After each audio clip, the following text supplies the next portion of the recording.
Hi guys, today you're here with Professor Bluebit from the once epic channel. I always believed that I knew everything about Pokemon. I actually don't. Just kidding, I do! And here is the knowledge that I've scoured and collected just for you guys, because I like y'all too much.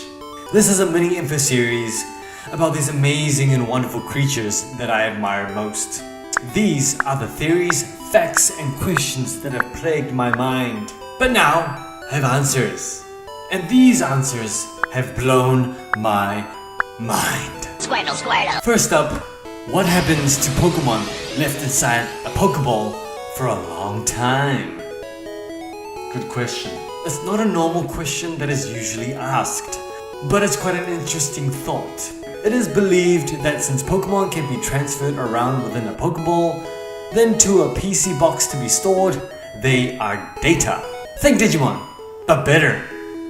Since they can be transferred and stored electronically, one can assume Pokemon are either made up or have the ability to be data. Which in turn also explains how these magnificent creatures can also manifest such magnificent displays of fire, water, plant, abilities, and so forth. I'll go into more detail on that one in Theory 3.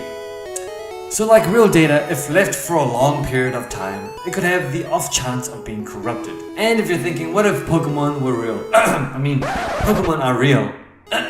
Since Pokemon are real, and since I am a professor, I study them for real. Sometimes things get out of hand. And if a trainer doesn't quite make it due to old age, etc., what happens to the Pokemon inside a Pokeball if left behind? Missing No, that's what. Think about it. How did Missing No come about? It makes perfect sense.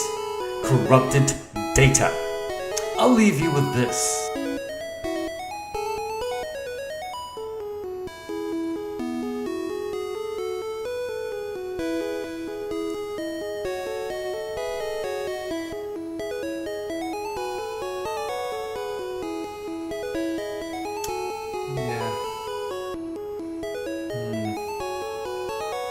Number 2. Slowpoke is all-seeing and all-knowing. Okay, dictionary. Omniscient. Having complete or unlimited knowledge, awareness or understanding, perceiving all things. Oh hi! It's not a dictionary. I wasn't reading a dictionary. Hey. I know big words. Slowpoke, one of my many favorite water-type Pokemon. One of my good mates is actually a Slowking, in fact. We discuss many things, but that fool never lets me win at Smash Brothers. Anyways, I was always interested in the species of the poke. Sometimes I stare at Slowpokes and wonder, why are you guys so slow and dopey looking? Check out my Pokedex entry that I helped Professor Oak come up with. Slowpoke, the dopey Pokemon. No one can tell what a Slowpoke is thinking. If it ever does think, its specialty is fishing. Incredibly slow and dopey. It takes 5 seconds for it to feel pain when under attack. Poor guy. And yet Slowking, your well older and evolved self, is so knowledgeable. And yet Slowpoke, you are classed as a psychic type. It begs the question, why? Why? With a bit of research, it has led me to this. Slowpoke is omniscient. Yes, that's right. Slowpoke has complete or unlimited knowledge, awareness or understanding of perceiving all things. It makes so much sense now. Oh, my little pal Slowpoke knows too much. Think about it. Slowpoke is classed as a water psychic type Pokemon. He looks dopey and literally has the word slow in his name. But it's just because it's constantly bombarded with information which leaves it slow and detached and unresponsive to the world around it. In fact, if I do digress, evolution to Slowbro via the bite of Shellder actually hinders Slowpoke's omniscience by grounding it to the current time and space that it is in. Deep stuff. It also in turn makes sense with a description taken from Bulbapedia. Let me read it out. Shelder's bite releases venom into Slowpoke's brain, causing a chemical chain reaction that unlocks a superior intelligence and extraordinary power. More venom is injected into Slowking every time it yawns. The more venom the shelter releases, the more intelligent Slowking will become. Man, that Bulbapedia. Boom! Poke Science a bit doof. Theory number 3. Pokemon are powerful energy beings with the ability to manipulate physics. Damn! Pokemon are so amazing. I mean, without them, I wouldn't have a job as a Pokemon professor. But as I do study them, I continue to grow in question. I mean, how can these beings of all shapes and sizes command such power of all shapes and sizes? Their abilities are just so big. With a bit of research, this is what I have found. Straight to the point, Pokemon possess the ability to convert matter to energy. This makes sense because, have you seen what's inside a Pokeball?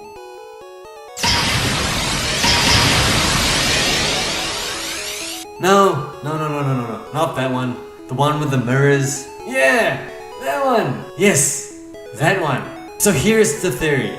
Within a Pokeball, the Pokemon itself is converted into light. I hope you do if you took Pokeball Engineering 101. Since the Pokemon is then converted into light, it is bounced around within the Pokeball to keep it contained. I mean, damn. Wailord, Pokeball, Wailord. Jeez. Since Pokemon can be converted into energy, this in turn gives the possibilities to Pokemon creating matter. If you like a bit of extra reading, is this Forbay? Like sorbet? I don't get it. Okay, I'm gonna go with Forbes. Yeah, I'm gonna go with Forbes. You can read the article in the comments section. This Einstein professor guy seems to know a lot about non-Pokemon stuff. Genius! If Pokemon can convert energy to matter, this allows them to then, in turn, manifest and create attacks such as Hydro Pump, Shadow Balls, psychic abilities, even evolve. It makes so much sense! But I knew this already! Speaking of evolving, Pokemon technically will have the ability to store energy as they gain experience, and when they do evolve, the large amounts of energy is released and converted into their new bodies. This is science! Badoof! Yeah, science. Badoof. Number 4! Your dad was always there. Theory. All the trainers that come and have gone from my lab, and many of my other colleagues' lab, as I am a professor of Pokemon. Like the famous Red from Pallet. Yeah, I know that guy. He's not all that. Blue, though, on the other hand, is an actual cool guy. No one thinks of Blue. No one. All trainers that have come into our professor labs from all regions seem to believe their fathers aren't with them, or they don't have any fathers. Like the Pokemon games that many kids play before age 10 on their handheld consoles. Those games depict the fact that you don't see your dads. Is this a legit theory? It doesn't quite make sense because Alpha Sapphire dad is a gym leader. This is a legit question, you idiot. Legit? Yes, you idiot. Huh. Idiot! How is he even Okay. a Pokemon professor? Okay, so those games, you're a kid. You set out on your Pokemon adventure, and yet your dad is nowhere to be seen at all. So where is he? What is he doing that's so important than being there for a son or daughter? Some believe it's because of that silly Pokemon war a couple of years back. I was like 10 years old when that happened. Lieutenant Surge, you should really tell more people about it. I think I'm gonna text him later. But what I believe is the same belief as many 4chaners. The dad has actually been there all along.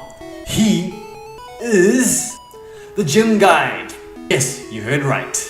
The person that has been there every step of the way at every single gym. He's been there encouraging you, even giving you helpful hints, tips, and advice. The facts to this theory is that the dad abandoned his wife when pregnant with such a boy who would grow up to be Red. A decade has passed and the guilt of his conscience gets the better of the father. So then he dedicates his life to helping Red, to helping the son he left to achieve his Pokemon Master dreams. Wait! If that's the case, then there are many dads who have abandoned their kids. Oh wait, It's just a game that I'm talking about. The Pokemon Red games on the handheld consoles. Theory number 5. Coughing and wheezing are products of Team Rocket experiments. Poison-type Pokemon have always been a mystery to me. I never did understand Poison-type Pokemon. The weirdest of the first 151 will always be coughing and wheezing. Interesting names. I know it was big news a few years back. I think it was 1998, 1996. I don't know. When Red foiled Team Rocket's plans, Blue could have easily done it. Go Blue. But I decided to investigate further around after the incidents with Team Rocket.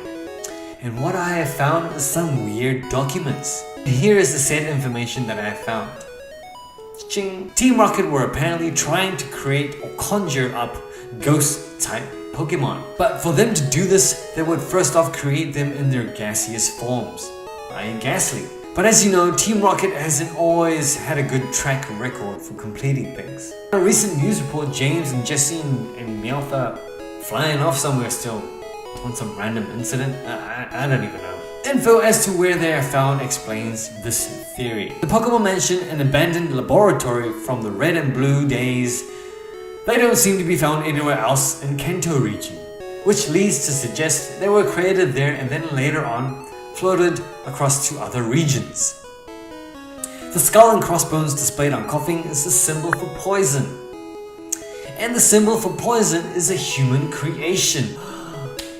It is speculated that the skull and crossbones symbol is a warning label due to the poisonous danger that coughing and wheezing are. Poor created type Pokemon. Number 6. Healing at Pokemon centers aren't free, and your mom is paying the bills. As a show of love from our government, Pokemon centers have always been there to provide healing to our faithful Pokemon. It is such great service to have the higher-ups and our taxes pay for such a facility. It is a lavish, large center with all the lightings and seats and the nurses that look the same. That's weird.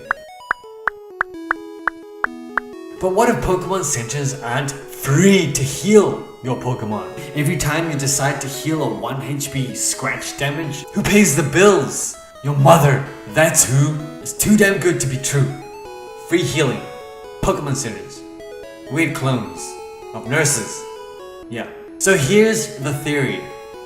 A 10-year-old boy can't just fork out money willy-nilly like that. Who the hell gives you money once you beat their pets into bloody submission and faint them? Your mother spots the bills. Every time you heal your Pokemon, she gets attacked with those expenses. It's super effective. And your father is living gym to gym for free as you do your journey. Your mom is raising you all by herself, and now she's paying for every burn, poison, paralyzed, sleep, and healing there is for all the 721 Pokemon you want to catch.